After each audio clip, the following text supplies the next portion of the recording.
My first question about that, what you were singing just now. Okay. Because I'm a Russian person, I have Russian, I eat Russian food, I read Russian books, but I have something American in my mind. Alright. When I'm watching your films, well, I had a very bad, by the way, American car.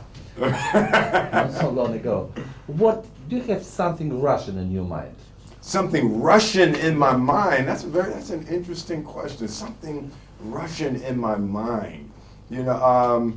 For me, whenever I'm in Moscow, I always connect to the grandness of the architecture, like what the original designers were thinking to build things so huge and so grand. Like that type of vision for the future, that type of vision for how people would feel when they saw it and what people would think. I really connect to that concept of the creation of something that will be seen by the entire world and live for hundreds or thousands of years. And that's how I think about filmmaking and the delivery of the films to the world.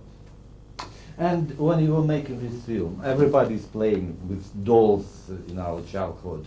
And of course the children are believing that these dolls are live persons.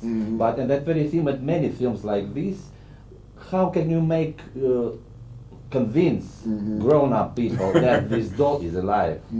That is the power and the magic of movies. And what you hope to do is to create something that actually clicks people out of their reality and they actually believe what they're watching. They fall into the place where their heart is racing when it's scary and the tears are coming out of their eyes with laughter or the pain of the characters, that you actually get people to release their reality. And to me, that's part of what makes a good film. And particularly with this film, what we tried to do with how Pete Berg is shooting, it's all the handheld cameras and all of that, and it gives the feeling of reality. And we thought that would be a very interesting addition to superhero films, because they're usually the locked off, very pretty shots, and everything is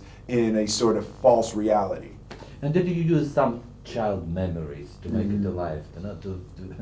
I think to make movies like this for directors and writers and producers and actors, even to make movies like this, you have to be in touch with that childhood space. You have to connect to that youthful, naive part of yourself that allows you to create in that way. In the States, this movie is PG-13.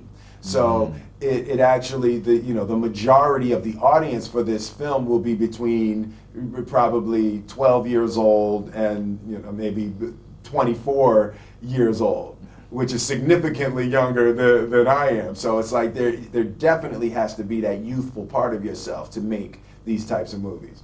Did you, the last question, So the last question, please. Do you always recognize yourself on the screen when you're watching films?